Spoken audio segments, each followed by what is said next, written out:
especially, will be seen as indulgence bordering on wanton self-gratification. Once out of the shower, you should dry yourself immediately. Promenading with arms akimbo is a big no-no. At the other extreme, some people do their best to dry themselves as much as possible inside their locker. Others wrap a towel round their waist and then try to pass all their clothes up underneath. There are two places you are allowed to look in a changing room: the floor and the ceiling. You are also allowed to look in the mirror, but only to give your hair a once-through with a comb. Hours in front of the mirror boofing up your hair will undo any amount of heroic performance on the sports field or exercise bicycle. In a communal shower, you should not stand face out, as this would be considered grotesque exhibitionism, nor should you stand facing in, as this suggests you have something to hide. You should stand 45 to 115 degrees off-center and then lather yourself until you're covered head to foot in a wall of suds. Take 1 bottle of body wash into the shower, and 1 bottle only. Avoid bringing your own bar of soap from home in a plastic soap dish. If you drop your soap at any time, leave it. Don't go back for it. Simply rinse quickly and leave smartly. It is imperative never to speak to anyone in the changing room ever, unless you have lost a limb or are attempting to evacuate the building. An occasional sorry is fine if you've accidentally put your shoes on someone's bit of bench. Never follow up with, "My goodness, your buttocks have left a big wet patch on the bench." Some changing rooms have communal baths where the whole team can soak and have a chat. Remember, entry to a communal bath is by invitation only, so don't attempt to slip in when there is a full team of rugby players already ensconced. How to be in a team. In life, you're either a team player or someone who doesn't get picked for teams. Loners and rugged individualists have usually chosen their lifestyle because they were sick of it being chosen for them at school. Every team must have a captain. This is always the person who has the most success with the opposite sex. Only someone with this track record has the natural authority to pick a team. The first people to be selected are the captain's best mates, followed by people who have sporting prowess. Last to be selected are people who turn up conscientiously but have the ball control of a toddler. Once on the pitch, the various elements of the team become clear. The shouter is the most obvious one.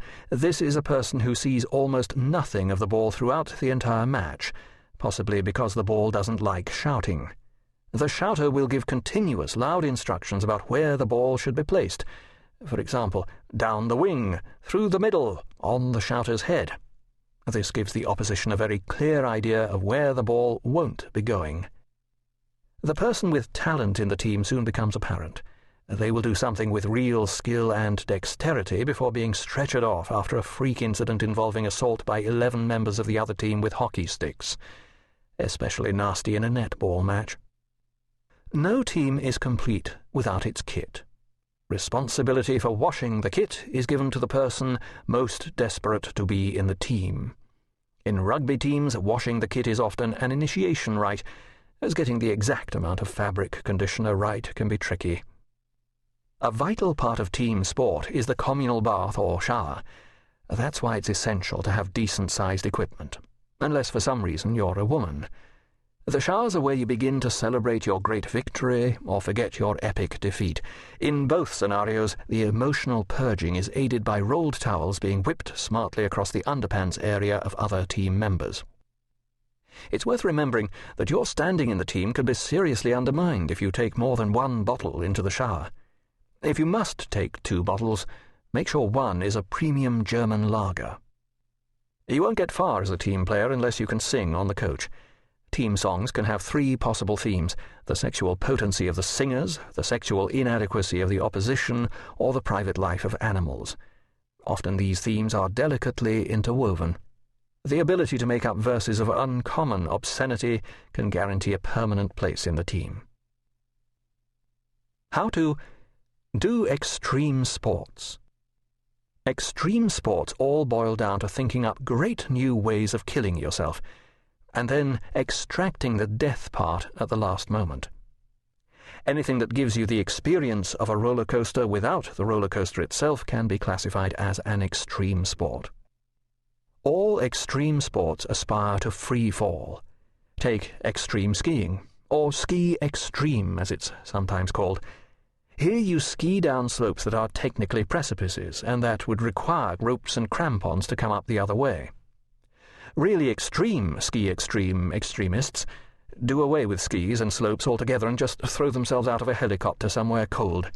They do some hot dogging on the way down, and if things go wrong, do something called the hamburger, which is when they hit concrete at terminal velocity.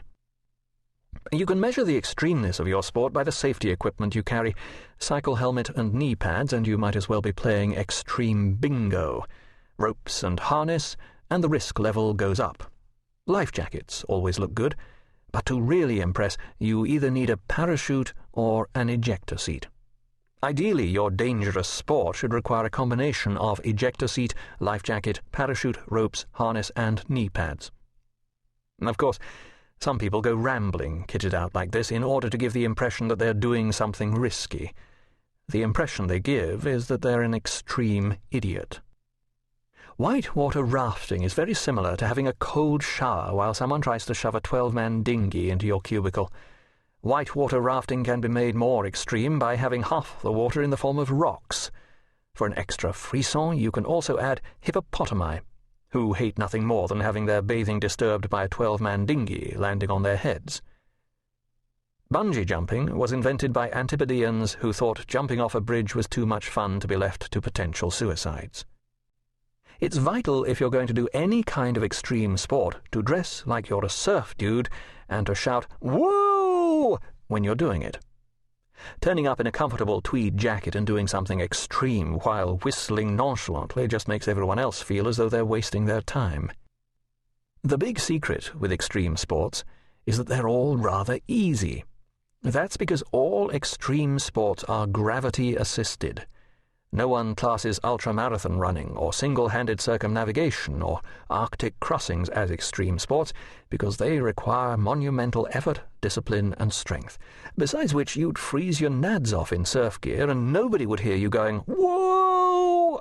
when you disappeared down a 90-foot crevasse. How to run a marathon. Occasionally, you'll see people doing a strange sport called backwards stair climbing. This is what happens the day after you've run a marathon, because you've got hamstrings longer than a double bass. Dressing correctly is vital for a marathon, and everything should be chosen to maximize cooling and minimize energy loss, which is why, if you're plodding around in your high-tech, high-cost running gear, it's incredibly galling when someone roars past dressed in a 6-foot chicken costume and carrying a bucket of loose change. Getting water on board is vitally important, and most people drink many pints before they even start. This, combined with the very real excitement at the beginning of the race, means that shortly after the start you have about 10,000 people stopping for a pee. Strangely, they never show this on the TV. On the way round, don't make the mistake of thinking that you can pick up water on the run. You can't pick up your tea at home on the run, so don't try it during a race. You'll just end up soaking yourself, and then, when you try and drink it on the move, you'll spend 5 minutes choking yourself to death. During the race, liquids are vital, but not solids, which is why you have mixed feelings about kindly spectators who hold out sweets, toasted sandwiches, and traditional Sunday roasts. If your body does run out of energy, you hit something called the wall. This happens at around 20 miles. Or earlier, if you don't look where you're going. The wall is where you start burning parts of your body that are normally left for furnishing, like fat and muscle. There is another bit that starts to get burnt away, and that is your will to live, which is why, during the first 20 miles of a marathon, you can enjoy the scenery, and the last 6 miles are like running in a small cupboard marked pain. At the end of a marathon, you're generally so whacked you decide not to lift your arms at the finishing line because it involves too much energy. There's usually an automatic photo taken of you crossing the line, and the expression on your face is probably the closest you'll ever get to seeing what you look like first thing in the morning. Then the sense of physical achievement sets in, and you can start telling everybody what a supreme physical specimen you are, as long as they aren't upstairs. How to swim.